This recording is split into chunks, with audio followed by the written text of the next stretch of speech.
मैं Marco Rubio का आपको थोड़ा सा तारुफ करवा दूं कि वो इंतहाई पाकिस्तान मुखालिफ एक सेनेटर हैं फ्लोरिडा से, और उन्होंने मुसलसल इस बात को प्रमोट किया है, पाकिस्तान के ख़िलाफ़ बिल लाए हैं और इस बात को वो एडवोकेट करते रहे अभी सेनेट की कमेटी के सामने भी कि चाइना सबसे बड़ा ख़तरा है अमेरिका के लिए और चाइना को हमें रोकना पड़ेगा।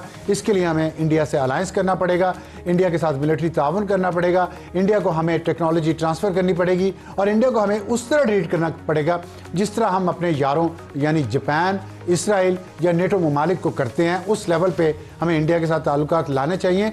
इस तनाजुर में जब आप देखते हैं कि तालिबान लीडरशिप के सरों की कीमत उन्होंने लगाई है और इंडिया के साथ ताउन से अगर वो वहाँ पे अपना इन्फ्लुएंस इस्तेमाल करते हैं, क्योंकि इंडिया को बहुत तजर्बा है दूसरे मुल्कों में लीडरशिप को कत्ल करने का, असैसिनेट करने का, जो वो बहुत कामयाबी से अमेरिका और कनाडा और पाकिस्तान में कर चुके हैं, तो क्या तालिबान के साथ इस तरह की कार्रवाइयाँ करके उसका इल्ज़ाम पाकिस्तान पे आने वाला है कुछ ही अरसे में। बहुत एक ख़तरनाक और संजीदा सूरत हाल इस खित्ते में उभर रही है इस बयान के बाद, और ये उसके बावजूद हुआ है कि अभी 21 जनवरी को तालिबान ने 2 अमरीकी कैदियों को रिहा किया है जिनके नाम है रायन कॉर्बेट और विलियम मैकेंट्री, और अमेरिका ने भी एक तालिबान के एक मेंबर खान मोहम्मद को आज़ाद किया है जो 2008 में गिरफ़्तार हुए थे मंशियात और दहशतगर्दी के इल्ज़ाम में, और इसमें कतर का बड़ा अहम किरदार है इस एक्सचेंज में। आइंदा कतर का क्या अहम किरदार होगा इस पर वो पता चलेगा, क्योंकि कतर ही वो मुल्क है जिसने दोहा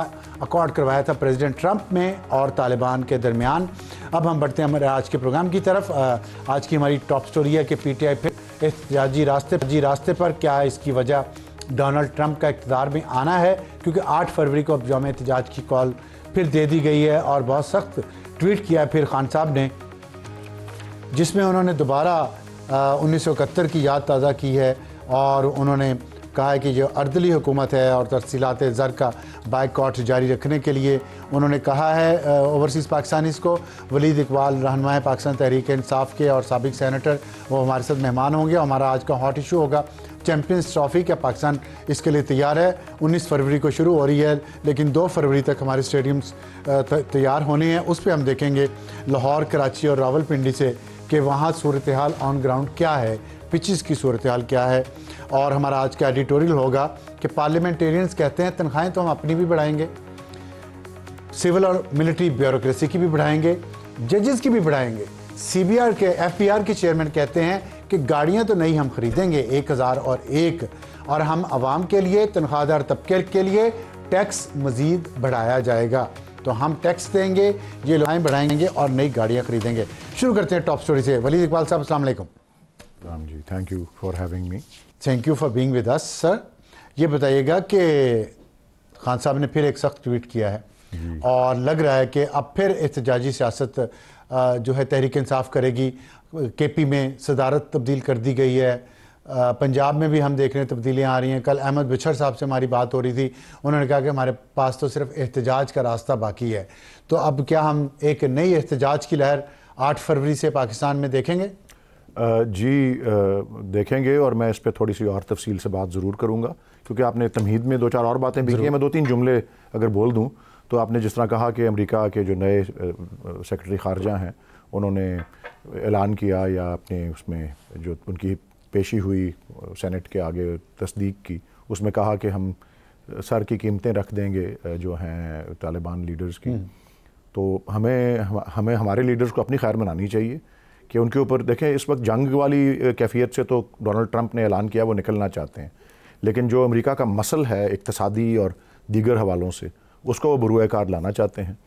और जमहूरियत और इंसानी हकूक़ और गुरबत का इंसदाद और इस तरह की जो उनकी पॉलिसी के जो अहम सतून हैं उनको फ़रोग़ देने के लिए अगर उनको महसूस हो, और दूसरे मुल्कों में वो करते रहें कि कोई इक़्तिसादी पाबंदियाँ लगानी पड़ें इनफरादी सतह पर अफसरान के ऊपर, तो वो भी, और उनमें बाय द वे जज साहिबान भी शामिल हैं, उन पे भी सरकारी अफसरान पर बशमूल जज साहिबान के इक़्तिसादी पाबंदियाँ भी और दीगर जो अमरीकी पाबंदियाँ होती हैं उनका इतलाक़ भी जो है वो उसको हम रूल आउट नहीं कर सकते। तो हमें आपने तो सुर्खी बता दी सबसे पहली क्या है, हमारे लीडर्स को अपनी खैर बनानी चाहिए, हमारे अहलकारों को अपनी खैर कह रहे हैं। जी, मैं सिर्फ ये कहना चाह रहे हैं कि पाकिस्तान के ठीक है, आप ये कहना चाह रहे हैं, मैं थोड़ा सा ज़रा इसको सिंप्लीफाई करना चाहता हूँ अपने नाजरीन के लिए। आप ये कहना चाह रहे हैं कि पाकिस्तान की रियासत के ओहदेदारों, चाहे वो सिविल से हों या मिलिट्री से हों,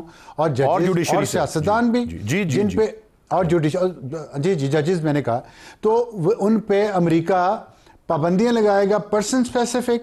जी, क्योंकि वो दीगर मिसाल, एक by the way Narendra Modi भी एक उनमें से शुमार होते हैं। जब वो वज़ीर आला थे एक सूबे के, उस वक्त उन पे भी पाबंदी लगी हुई थी। तो इस तरह इनफरादी पाबंदियां भी लगती रहती हैं। और अभी पिछले हफ्ते ईरान में 2 जज साहिबान का कत्ल हुआ था, उनमें से एक ऐसे थे जिनके ऊपर भी सैंक्शंस अमेरिका ने लगाई हुई थी। एज एन एग्जाम्पल मैं बता रहा हूँ। तो मैं सिर्फ ये कह रहा हूँ कि हम को इतना जो जिक्र कर रहे हैं कि जी अफगानिस्तान के उधर कर रहे हैं वो, तो हमें अपने हवाले से भी इस बारे में जो है तशवीश होनी चाहिए कि ऐसा मुमकिन हो सकता है, क्योंकि एक नई एडमिनिस्ट्रेशन आई है और उसकी पॉलिसी के कुछ अहम सुतून हैं। मैं कोई जी वो तो तशवीश तो है, मैं तो खुद कहा है कि संजीदा माहौल है, क्योंकि मार्को रूबियो पाकिस्तान मुखालिफ है, इसमें कोई शक नहीं है। और लेकिन मुझे ये बताइएगा कि ये आप किस बुनियाद पे ये बात कर रहे हैं? मैं तो सिर्फ आपको एग्जांपल्स दे रहा हूँ दूसरे मुल्कों में जब मुख्तलिफ एग्जांपल तो दी है, लेकिन आपने कहा कि ये होने जा रहा है। और मैंने ये नहीं कहा कि मैंने कहा ज़रूरी नहीं है कि होने जा रहा है, लेकिन मैं सिर्फ ये कह रहा हूँ कि हम बजाय कि हमसाया मुल्क के बारे में इतना ज़्यादा इसको उछालें, हमें इस बात पे भी गौर करना चाहिए कि ऐसा मुमकिन है कि हमारे यहाँ भी हो सकता है, क्योंकि इस बात पे जोर दिया जा रहा है। किस बुनियाद पे? और मैं सिर्फ किस बुनियाद पे होगा, मैं एक एग्जांपल उसको दे देता। और आज वॉइस ऑफ अमेरिका की जो रिपोर्ट सामने आई हुई है कि हमारे वजीर दाखिला वहाँ जाके अफसरान से मिल रहे हैं, और अफसरान जो है उनको मिलने के बाद कह रहे हैं इमरान खान को रिहा करो।